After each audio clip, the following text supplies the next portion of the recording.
21 ஆண்டுகள் கழிச்சு நேத்து நம்ம சென்னையில பிரம்மாண்டமான ஒரு வான் சாகசம் நடைபெற்றது.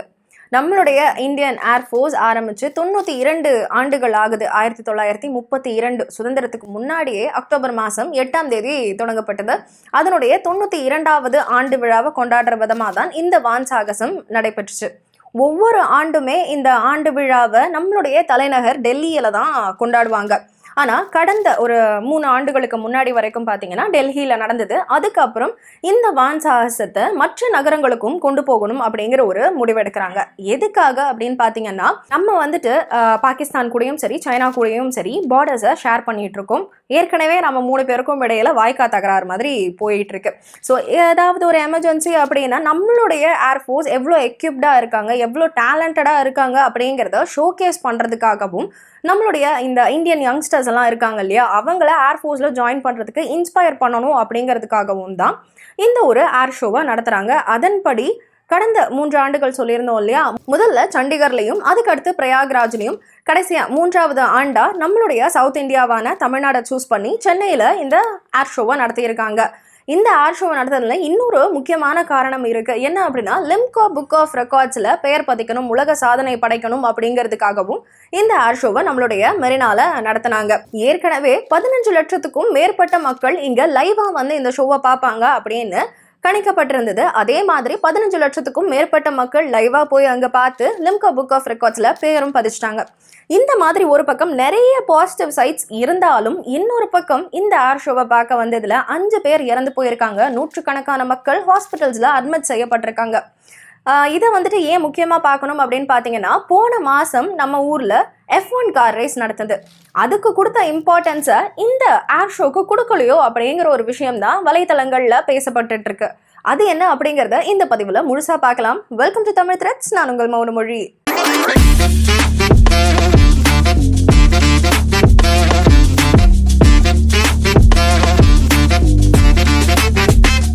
நேற்று நடந்த ஏர் ஷோல மொத்தம் 72 விமானங்கள் பயன்படுத்தப்பட்டிருந்தது. இந்த 72 விமானங்கள்ல 2ஆம் உலக போர்ல பயன்படுத்தின டக்கோட்டால இருந்து இப்ப பிரபலமா இருக்க ரஃபேல் வரைக்குமே பயன்படுத்தி இருக்காங்க. சரி, 72 விமானங்கள் பயன்படுத்தியிருக்காங்க. இது எல்லாத்தையும் எங்க தான் ஒளிச்சு வச்சிருந்தீங்க அப்படிங்கிற மாதிரி இருக்கு இல்லையா? ஏன்னா ஒரே ஏர்ஃபோர்ஸ் ஸ்டேஷன்ல இந்த 72 விமானங்களையும் நம்மளால வச்சிருக்க முடியாது இல்லையா? அதனால 4 ஏர்ஃபோர்ஸ் ஸ்டேஷன்ல இருந்து தான் இந்த 72 விமானங்களும் கொண்டு வரப்பட்டிருந்தது. சூலூர், தஞ்சாவூர், தாம்பரம் அண்ட் பெங்களூர், இந்த 4 ஏர்ஃபோர்ஸ் ஸ்டேஷன்ல இருந்து தான் இந்த 72 விமானங்களும் கொண்டு வரப்பட்டு அந்த மெரினால இந்த வான் சாகசம் நடைபெற்றுச்சு. இதுல மக்கள் எல்லாரும் ரொம்பவே ஆர்வமா எதிர்பார்த்துட்டு இருந்த ஒரு விமானம் எது அப்படின்னு பாத்தீங்கன்னா ரஃபேல் விமானம். இந்த விமானம் எங்க இருந்தது அப்படின்னா தஞ்சாவூர் ஏர்ஃபோர்ஸ் ஸ்டேஷன்ல இருந்தது. அங்க இருந்து 30 நிமிஷத்துல நம்மளுடைய மெரினா கடற்கரைக்கு வந்து அந்த வான் சாகசத்தை நிகழ்த்துச்சு. அங்க அதுல இருக்க பைலட் வந்துட்டு ஹாய் காட்டுறாங்க, டாட்டா காட்டுறாங்க. நீங்களும் டாட்டா காட்டுங்கன்னு சொன்ன உடனே மக்கள் எல்லாரும் இங்க இருந்து கை காமிச்சிட்டு இருந்தாங்க. டக்குன்னு பீஸ்டினுடைய கிளைமேக்ஸ் தான் ஞாபகம் வந்தது. என்னதான் அப்ப நம்ம ட்ரோல் பண்ணிட்டு இருந்தாலும் அந்த ஒரு விஷயம் இப்போ லைவா நடந்துருச்சு. இந்த மாதிரி ஒரு வழியா இந்த 72 விமானங்களையும் வச்சு பிரம்மாண்டமா நேத்து நம்மளுடைய வான் சாகசம் நல்லபடியா நடந்து முடிஞ்சது. வேற எந்த மாதிரியான சாகசங்கள்லாம் நடைபெற்றது அப்படின்னு பார்த்தீங்கன்னா, பாராஷூட் சாகசம். நம்மளுடைய தரைமட்டத்தில் இருந்து 2000 அடி உயரத்தில் இருந்து குதிச்சு கரெக்டாக லேண்ட் பண்ணி காமிச்சிருந்தாங்க. அடுத்தது கருடா கமாண்டோ. என்னன்னா, நம்மளுடைய எதிரி நாடுகள் கிட்ட இந்த பிணை கைதிகளாக இருப்பாங்க தெரியுமா, அவங்கள மீட்டெடுக்கிற மாதிரியான ஒரு சாகசத்தை நிகழ்த்தி காமிச்சாங்க. அடுத்தது மூவர்ண பாராஷூட் சாகசம். நம்மளுடைய நேஷனல் ஃபிளாக் இருக்கு இல்லையா, அதை ரெப்ளிகேட் பண்ணுற மாதிரி காமிச்சாங்க. அதுக்கப்புறம் சேதக் விமானம் அண்ட் நம்மளுடைய முன்னாடியே சொன்ன மாதிரி ஃபேவரட்டான ரஃபேல் விமானம். அதுக்கப்புறம் டக்கோட்டா போர் விமானம். நம்ம முன்னாடியே சொல்லியிருந்தோம் இல்லையா, 2ஆம் உலக போரில் பயன்படுத்தின போர் விமானம் அப்படின்னு சொல்லி. அதே மாதிரி பங்களாதேஷ் சுதந்திர சமயத்திலையும் இந்த டக்கோட்டா போர் விமானத்தை தான் நம்ம பயன்படுத்தியிருந்தோம். அதுக்கப்புறம் ஹார்வர்ட் விமானம், HTT-40 விமானம், தேஜஸ் விமானம், C-295 விமானம், மிக் விமானம், P-81 வேரியன்ட் விமானம், அதுக்கப்புறம் சுகோய் 30 MKI ரக விமானம். இது எந்த சூழ்நிலையிலுமே போர் புரியறதுக்கு தயாராக இருக்கக்கூடிய விமானம். இந்த மாதிரி பல விமானங்களை வச்சு சாகசத்தை நிகழ்த்தி காமிச்சிருந்தாங்க. இந்த சாகசங்களுக்கு இடையில நம்மளுடைய விமானங்களை வச்சு ஹார்ட் போட்டு நடுவில் அம்பு விட்டு குப்பிட் வேலையெல்லாம் பார்த்துக்கிட்டு இருந்தாங்க. இதை பார்க்கும்பொழுது ஒரு மாதிரி லவ் கலந்து அவங்களுடைய லவ் வெளிப்படுத்தின மாதிரி ஒரு மாதிரி ஜாலியாக தான் இருந்தது. இதெல்லாம் நீ எங்கம்மா பார்த்த அப்படின்னு தானே கேட்குறீங்க. அன்ஃபார்ச்சுனேட்லி மொபைலில் தாங்க பார்த்தேன். பிகாஸ் நானும் ஆர்வமாக நேரில் போய் லைவாக பார்க்கலாம் அப்படின்ட்டு தான் கிளம்பணும். இந்த அடிக்கிற வெயிலுக்கு யார் வந்துட போகிறா, நம்மள மாதிரி யார் ஆர்வமாக இருக்க போகிறான்னு நினச்சிட்டு தான் கிளம்புறோம். பட் அங்கே போனதுக்கப்புறம் தான் எனக்கு சரியான பல்பு.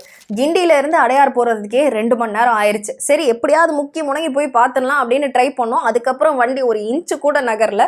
ஸோ நாங்கள் அப்படியே ரிட்டர்ன் ஆகிட்டோம். நாங்கள் ரிட்டர்ன் ஆனாலுமே இன்னும் நிறைய குட்டீஸ் அண்ட் வயசானவங்களாம் இது எப்படியாவது போய் பார்த்துடணும் அப்படின்னு சொல்லி கவர்மெண்ட் வந்துட்டு அங்கங்கே பார்க்கிங் ஸ்டேஷன்ஸ் அலாட் பண்ணியிருந்தாங்க. அந்த மாதிரி அடையார் ஸ்டேஷன்லேயே வந்துட்டு வண்டியை பார்க் பண்ணிவிட்டு நடந்து போன நிறைய குட்டீஸ் அண்ட் பெரியவங்களெல்லாம் நம்ம பார்த்தோம். சரி அன்ஃபார்ச்சுனேட்லி நமக்கு அந்த சான்ஸ் கிடைக்கல அப்படின்னு சொல்லி வீட்டுக்கு வந்து ஃபோனில் தான் பார்த்துட்டு ஜாலியாக வைப் பண்ணிகிட்டு இருந்தோம். ஏன்னா வந்துட்டு நம்ம மொபைலில் இந்த 360 ஆங்கிளில் விமானத்துக்கு உள்ளே வச்சு காமிக்கிறது, கீழே மக்கள் எப்படி என்ஜாய் பண்ணுறாங்கன்னு காமிக்கிறது, மக்களுடைய பாயிண்ட் ஆஃப் வியூலேருந்து காட்டுறதுன்னு சொல்லி 360 டிகிரியில் காமிச்சாலுமே நம்ம மொபைலில் பார்க்கும்பொழுது சென்னையில் இருக்க எல்லாருமே இதை ஃபீல் பண்ணியிருப்பீங்கன்னு நினைக்கிறேன். மேலே விமானங்களுடைய சத்தம் கேட்டுக்கிட்டே இருந்தது நேற்று காலையிலலாம். ஸோ அந்த விமானங்களுடைய சத்தம் கேட்கும்பொழுதுலாம் எப்படியாவது நேரில் கஷ்டப்பட்டாவது போயிருந்துருக்கலாம் போல, போய் பார்த்துருந்துருக்கலாம் போல அப்படிங்கிற மாதிரியான ஒரு ஃபீலிங் தான் மனசுக்குள்ளே இருந்துக்கிட்டே இருந்தது. ஒரு பக்கம் இந்த மாதிரி ஜாலியாக வைப் பண்ண முடியலையே அப்படிங்கிற ஒரு எண்ணம் ஓடிட்டு இருக்க. ஒரு மணி நேரம் கழிச்சு பார்த்தீங்கன்னா அப்பாடா நல்ல வேலை நம்ம போல அப்படிங்கிற மாதிரி ஒரு மைண்ட் செட் வர ஆரம்பிச்சிருச்சு. ஏன் அப்படின்னா சமூக வலைத்தளங்களில் ஸ்ப்ரெட் ஆகிட்டு இருந்த வீடியோஸ் அண்ட் நியூஸஸ் அந்த மாதிரி இருந்தது. நிறைய மக்கள் மயக்கம் போட்டு விடுறாங்க. மெட்ரோ ஸ்டேஷன்ஸ், ரயில்வே ஸ்டேஷன்ஸ்லாம் பார்த்தீங்கன்னா அப்படியே ஸ்தம்பிச்சு போய் நிற்குது. மக்கள் யாராலையும் வெளியே போக முடியல. ஐயோ இத்தனை பேர் போய் மாட்டிக்கிட்டாங்களா அப்படிங்கிற மாதிரி ஒரு மாதிரி பதட்டமான எண்ணம் தான் ஓடிக்கிட்டு இருந்தது. சரி இது எல்லாத்துக்குமே காரணம் அப்படின்னு பார்த்தீங்கன்னா நம்மளுடைய தமிழ்நாடு கவர்மெண்ட் அண்ட் சதர்ன் ரயில்வேஸனுடைய ஃபெயிலியராக தான் இது பார்க்கப்படுது. ஏன்னா இங்கேருந்து போகிறச்ச 11 மணிக்கு ஷோ ஆரம்பிக்கிறதா இருந்தது. அதுக்கு 7 மணிக்கெல்லாம் இங்கேருந்து மக்கள் தனித்தனியாக மெரினா கடற்கரையிலேயா இருக்கட்டும், பட்டினப்பாக்கம் கடற்கரையிலேயா இருக்கட்டும் போய் அசம்பிள் ஆக ஆரம்பிச்சிட்டாங்க. ஆனால் அந்த ஷோ 1 மணிக்கு முடிஞ்சதுக்கப்புறம் பார்த்தீங்கன்னா மெரினா கடற்கரையிலேருந்து ஒரு 5 லட்சம் மக்கள், பட்டினப்பாக்கம் கடற்கரையிலேருந்து ஒரு 5 லட்சம் மக்கள், கிட்டத்தட்ட 10 லட்சத்துக்கும் மேற்பட்ட மக்கள் ஒரே சமயத்தில் அங்கேருந்து வெளியேறும்போது ஏற்பட்ட ஒரு அசம்பாவிதம் தான் இது. என்ன ஆச்சு அப்படின்னா கவர்மெண்ட் அஃபீஷியல்ஸ், சிஎம்மாக இருக்கட்டும், சிஎம்னுடைய குடும்பத்தினராக இருக்கட்டும், அவங்க எல்லாருமே அங்கேருந்து வெளியேறதுக்கு ஒரு ஸ்பெஷல் பாத்தை கிரியேட் பண்ணி அதிலேருந்து ப்ராப்பரான இன்ஃபர்மேஷன்ஸ் கொடுத்து அவங்கள வெளியேற்றின கவர்மெண்ட் எதனால் பொதுமக்களுக்கும் ப்ராப்பரான இன்ஃபர்மேஷன்ஸ் கொடுத்து அவங்கள அங்கேருந்து வெளியே அனுப்பலை, வெளியேற்றலை அப்படிங்கிற ஒரு கேள்விக்குறி தான் எல்லா வலைத்தளங்கள்லையுமே வளம் வந்துகிட்டு இருக்கு. என்னதான் வந்துட்டு கவர்மெண்ட் பொதுமக்களுக்கு சில ஃபெசிலிட்டிஸ் ப்ரொவைட் பண்ணியிருந்தாலுமே அது எதுவுமே பத்தலை அப்படிங்கிறது தான் உண்மை. ஏன்னா ஏர்ஃபோர்ஸ் முன்னாடியே வந்துட்டு 15 லட்சத்துக்கும் மேற்பட்ட மக்கள் வருவாங்க, லைவாக பார்ப்பாங்க அப்படிங்கிற ஒரு கணக்கு சொல்லியிருந்தாங்க. அப்படி அவங்க கிட்ட இருந்து முன்னாடியே இன்ஸ்ட்ரக்ஷன் வந்திருந்தோம். எதனால் நம்மளுடைய கவர்மெண்ட் ப்ராப்பரான ஃபெசிலிட்டிஸை ப்ராப்பரான குவான்டிட்டியில், அடிக்குவேட்டான ஒரு குவான்டிட்டியில் ப்ரொவைட் பண்ணலை அப்படிங்கிற ஒரு கொஸ்டின் எல்லாருடைய மனசுலையுமே இருக்குது. கிட்டத்தட்ட சொல்லப்போனால் குடிக்கிறதுக்கான தண்ணி கூட அங்கே போன மக்களுக்கு இல்லை அப்படின்னு தான் எல்லாருடைய ஒரு கருத்தாகவும் இருக்குது. சரி இதில் தான் நம்மளுடைய கவர்மெண்ட் சொதப்பிட்டாங்க அப்படின்னு பார்த்தா டிரான்ஸ்போர்ட்லேயுமே நம்ம கவர்மெண்ட் பயங்கரமாக சொதப்பிட்டாங்க. நார்மலாகவே இந்த சண்டே டைம்ஸ்லலாம் பார்த்தீங்கன்னா ரயில்வேஸாக இருக்கட்டும் இல்லை பஸ்ஸாக இருக்கட்டும் ரொம்பவே கம்மியான நம்பர்ஸில் தான் அவைலபிளாக இருக்கும்.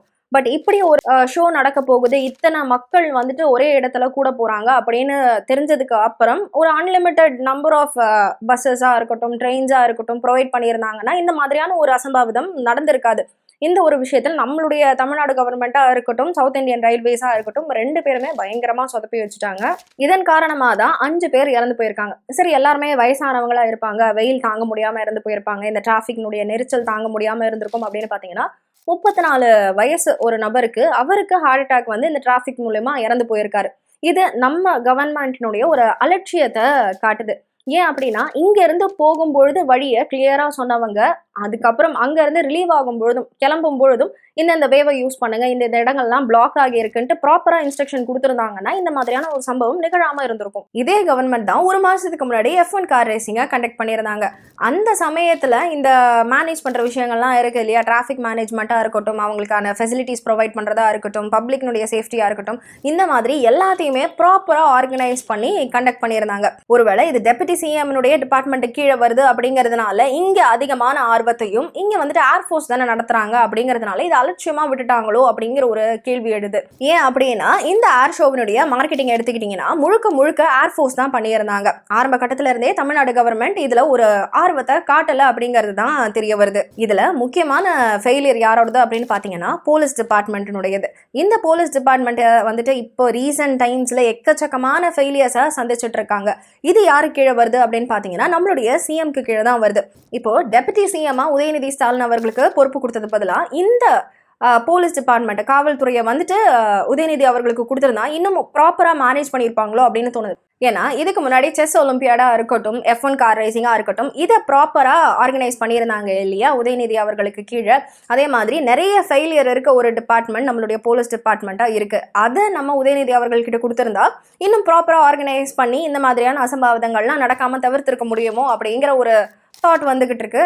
என்னதான் இது கவர்மெண்ட்னுடைய ஃபெயிலியரா இருந்தாலுமே அங்க போய் நேர்ல பார்த்த மக்கள் யாருமே ஏண்டா போனோம் அப்படிங்கிற ஒரு ரெக்ரெட்டை ஃபீல் பண்ணலை. பிகாஸ் அந்த 3 மணி நேரம் ஃபுல் என்கேஜாக நல்ல ஜாலியாக வைப் பண்ணிட்டு என்ஜாய் பண்ணிட்டு தான் வந்தாங்க. அதில் யாருக்குமே எந்த ஒரு குறையும் இல்லை.